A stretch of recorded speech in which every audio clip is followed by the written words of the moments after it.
my research at this conference, I said thank you for the invitation. But now this is the 16th day of my affiliation to the university. Anyway, I have to say I'm glad to be the part of the team. I have to apologize my two co-authors. Unfortunately, they are both busy and have some obligations they couldn't skip. And especially I'm unhappy that Hans Wozenstein is not here, because he significantly contributed to understanding, in my view, to one of the best systems of student financial aid in Europe. But anyway, I think I will be able to answer questions if there are any about Netherlands. As I said, except about one or two conferences on human capital investment, I was present here, and I feel to be really part of this long-term business which aims at improving strategies of investment into especially higher education. The paper I'm presenting here, actually there are about 20 copies of the presentation behind you, so I think that someone can distribute. And also I have few copies of the paper which is done and being prepared for publication. The paper itself has a long history. It's about third version.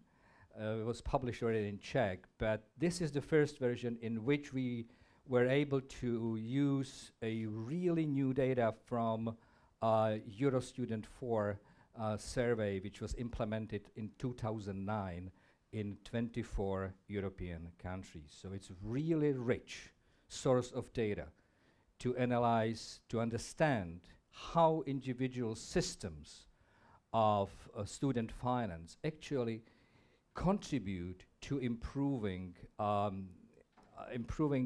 chances of those who were originally disprivileged to enter higher education system. So what are the main assumptions behind the paper? We know that one of the key components of higher education modernization in Europe is to open up the whole system to non-traditional learners. What does it mean, non-traditional learners? Those who are older than the typical age, those who are immigrants, but mostly those who were, as I said before, disprivileged before. That is, people coming from lower social strata. There is a general belief that the diversification process, which takes place currently in most of the European countries, actually helps us to reach the goal. And I'm not sure this is the case. If you look at countries which are really have their systems diversified, still inequality in access to higher education is quite high.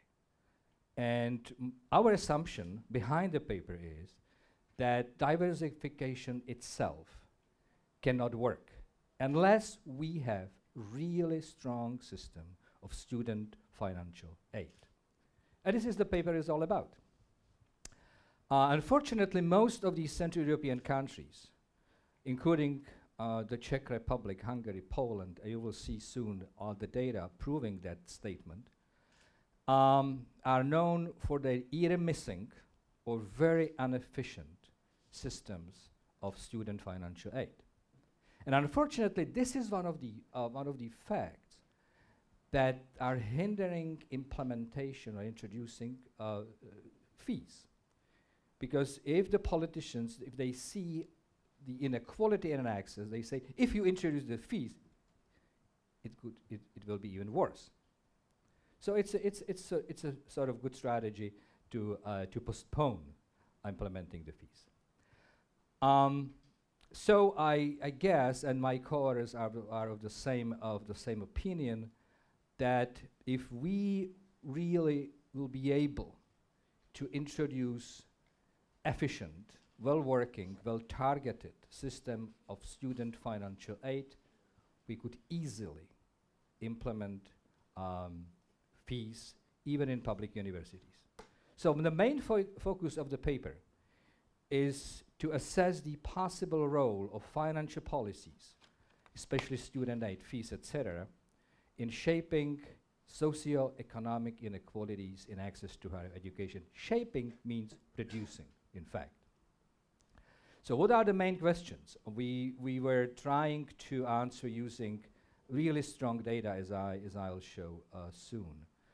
So the first question is whether the profound change in student financial aid may have a significant effect on inequality in access to higher education, and whether the undesirable effects of introducing tuition fee, as was the case of the Netherlands, actually enormous increase in tuition fee, can be effectively compensated for by efficient and well-targeted student financial aid.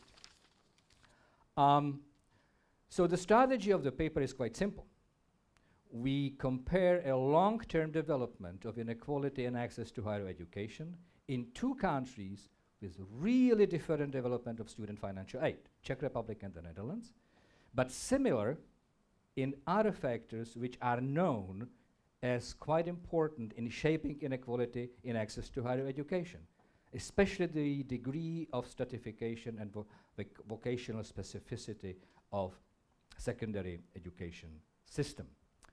We also take into account that in one of these countries, namely the Netherlands, there is relatively high tuition fee, while in the other one, Czech Republic, still we have not succeeded to implement the fee.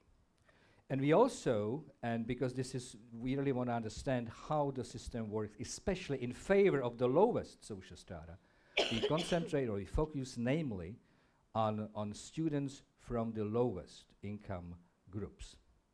And the strategy to comparing these two countries is now, I think, clear. What matters in socioeconomic inequality and access to higher education? On the demand side, of course, it's the overall demand determined basically by demographic development and values connected with education. Stratification and selectivity of secondary school system. We know that systems of secondary schools which are really stratified or diversified, they develop different strategies for families of different social strata, whether or not to go on college. Of course, people who send their kids to elite schools, they may be sure that their kids will succeed. Unfortunately, elite schools are elite schools, not for everyone. Of course, the class structure and overall level of inequality, social and economic values, and returns on education, etc. On the supply side, of course, the most important factor is structure of tertiary education system, where it's unitary, as we used to have here. Now we have a binary, which works a little bit better in terms of opening up the gates for kids coming from lower social strata. But my experience is that the really diversified systems, like those, in the United States, Australia, New Zealand, they are, in terms of opening up the gates, much more efficient than European systems. Of course, the responsiveness to demand, which depends on how you finance a tertiary education system, criteria for entry, financial conditions, and that means especially fees and financial aid. So why we do compare Czech Republic and the Netherlands? For many of you, it might be a surprise, but some historians actually prove the thesis I put at the top, that the Czech lands and the Netherlands, I mean Czech lands, not Czechoslovakia, Czech lands, have had similar historical and cultural roots. Protestantism, way of urbanization, way of industrialization, etc. So in the history, and small nation, of course, in the history, we had very much in common. Unfortunately, after the war, these two countries took very different paths of development. The Czech Republic to the socialist kind of experiment. But the part of the experiment on the agenda was to reduce significantly inequality and access to higher education. As the last bullet say, it didn't happen, and we know why. On the other hand, the Netherlands, immediately after the war, they introduced quite significant tuition fee. and they started to diversify the system of tertiary education. What is really interesting that until the late 1980s, even though there was, the so-called socialist agenda of reducing inequality, it didn't happen. While in the Netherlands, inequality decreased. So both countries, and that's where we are really similar, have really highly stratified system of secondary education. Quite similar systems, vocational tracks, etc. Where we are different, the Netherlands introduced in 1986 very deep, very significant reform of student financial aid. The new law, which took effect in 1987, really changed the mostly indirect support in direct one. And at the same time, they started to increase tuition fees. Unfortunately, in this country, even we have been trying for at least 10 years, especially with Radim Valencic, to introduce a new system of financing tuition fees. We haven't succeeded yet. So Czech Republic is a typical country with no tuition fee and basically no strong, efficient system of financial aid. As you can see, this is a little bit complicated, but the y-axis is so indicator which tells us how open is the secondary school system to non-traditional learners, and the x-axis is actually the same indicator for tertiary education. As you can see, the Czech Republic and the Netherlands score quite similar. On the first axis, that is openness of tertiary education, the secondary education is quite low, but the Netherlands scores much better in openness of tertiary education. So basic information on the Czech Republic, I think we all know that a low percentage of tertiary educated, still high demand, of course, tuition-free higher education, small share of private funds, etc. For the Netherlands, as I said already, it's quite high tuition fee. Currently, it's 1,700 euro per academic year, only for students who are younger than 29, and it's much higher for those who are older. I already mentioned it, their system of student financial support or aid, which was before 1986, very much similar to ours, that is very inefficient, changed right after that. Let me show you what happened in the Netherlands due to their reform and their attempt to open up the system to all social strata, but especially to lower social strata. If you look at those who actually achieved tertiary education in the youngest cohort in the Netherlands, the Netherlands is there, 32 among men and 35 among females, which is quite high. If you look at the Czech Republic, 17% and 18.6. So you see how the dynamics of the tertiary system is quite low in the Czech Republic. If we look closely to the student financial aid in the Czech Republic, as I said, is mostly indirect. Subsidized accommodation, social and health insurance, public transport discounts. Unfortunately, the direct measures are quite weak and not really efficiently targeted. With scholarships, only about 3% or 4% of university students get it, and some individual tax benefits. So the system really is not well targeted and is quite weak. On the other hand, in the Netherlands, the whole system is well designed. So there's a basic grant, additional grant for those who come from lower social strata, means-tested supplementary grant, loans, of course, which are below, the interest is below market rate, etc. So well-targeted, well-functioning system. If you look at the position of the Czech Republic and the Netherlands, again on two axes, one is the financial aid to students as a percentage of the overall or total expenditures of tertiary education. Czech Republic is over here. And this is the household expenditure on tertiary education, means tuition fees, right? So you can see how different these systems really are. The Czech Republic in this, I would call it Central European corner. The Netherlands really is part of the family of countries which have both tuition and financial aid. Again, look at the Czech Republic and the Netherlands and the OECD data, where you can see how the Netherlands scores very high in both the scholarships and student loans. Unfortunately, Czech Republic is at the end. Now, as I said, we had a chance to use Eurostudent data to look at how students finance their study. And it was a really surprise, even for us who know how the system is inefficient here. If you look at this figure, which is for students living with parents, and the sources of income for students, family and partner, 11% only in the Netherlands, 39% in the Czech Republic. Students have to earn the rest. Here, 57% of student income comes from their own job. In the Netherlands, 44. Fine, but look at the proportion of their income from social sources. 1% in the Czech Republic, 29 in the Netherlands. So it's a big difference.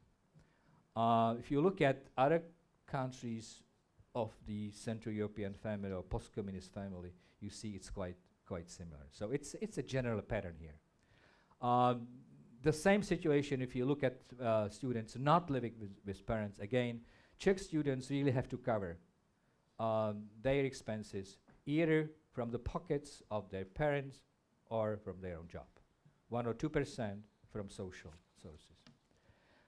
This is just the rough comparison of the Czech Republic, the Netherlands, and EU countries, so you can see how Czech Republic is really specific in this respect. The last figure on that, there are again two axes. One is the public support as a share of recipients' total monthly income. Again, Czech Republic is a really specific case. And here we have the share of recipients of the public support. Again, Netherlands is just the opposite. So conclusions from that part of the analysis, I think it's clear. Czech Republic is very weak in supporting students in financing their study. Of course, we do not charge tuition fees, while the Netherlands is quite strong in supporting students financially, but charging fees. Now, what's the development? There's a second part of the paper. What's the development of inequality?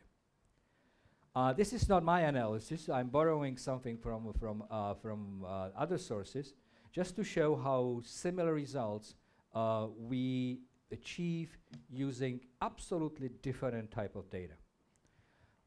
This is from the analysis of European countries based on European values study, and I just took two countries. Czech Republic and the Netherlands. You can see the inequality ratio in access to higher education has been decreasing significantly. In the Czech Republic, it has been increasing significantly. So this is not my analysis, but it supports what I'm going to show next. What we have done, we took the SILC data. SILC data is the survey of income and living conditions in Europe. This is Eurostat. I don't have much time to go into details. It's a very strong, very useful statistical source of data, even for studying mobility and the effect of social background on education, especially the module from 2005 to 2005, which was focused on mobility. We created variable which actually tells us whether the respondent attained tertiary education. We designed 5 cohorts, basically matching the most important history of the reforms in both countries. It's being discussed in the paper. Then we created variable which captures the socioeconomic background, that is family socioeconomic status, which was built from father's education, mother's education, father's class, and the subjective evaluation to what extent the family of the student was poor when he or she was 16 years old. This is the specification of statistical model. I don't need to go into details. What is important, that the main component we are interested in is the probability of attaining tertiary education, which is a function of family, socioeconomic status, and gender. And now this is the result. Surprise, surprise. In the Netherlands, when the reform was implemented, basically it was when these people were 45 for this cohort. You can see how the inequality, the disadvantage of those coming from the lowest income group starting to decrease. So people from the lowest social strata improved their chance to get higher education compared to those coming from the top. That's why we design reforms, right? To help those who cannot finance. So the inequality decreased and then basically became stable. Look at the Czech Republic. What happened after 1989, basically 1986? Increase of inequality, then stable. All right? So we are not able to overcome the disadvantages of those who come from the lowest social strata just because we do not create a system supporting those who otherwise cannot afford. It doesn't matter we have or we do not have tuition fee. Simply, they cannot afford. So that's the result, which is quite strong. And I think it's a warning to those who still say, we don't need anything. What we need is not to introduce tuition fee. No, it's not true. So the cohort affected in the Netherlands by the reform decrease, in the Czech Republic increase. This is just the transition between secondary and tertiary education. Again, in the Netherlands, it's basically stability. In the Czech Republic, increase in inequality again. So the conclusions are quite straightforward. We have seen developments in two countries which are similar in their systems of secondary education, but differ quite significantly in the system of financing tertiary education. In one of them, namely the Netherlands, even though they charge quite significant tuition fee, gradually increasing, they achieve decrease in inequality and decrease in disadvantage of those coming from the lowest social strata. In the Czech Republic, unfortunately, even we still are debating about 15 years whether or not to introduce tuition fee. We actually encountered increase in inequality, and our conclusion is this is basically because we are not still able to introduce reasonable system of student financial aid. So I think this is the task for us, sociologists, still to blow the whistle and say, do politicians anything, but definitely nothing, anything to change the system of financing tertiary education. Otherwise, we may not succeed in the competition, as Madame Kopisová said, in increasing the human capital in this country, because we are losing talents. We are simply losing talents because we are not willing or able to help them to get tertiary education. Thank you very much.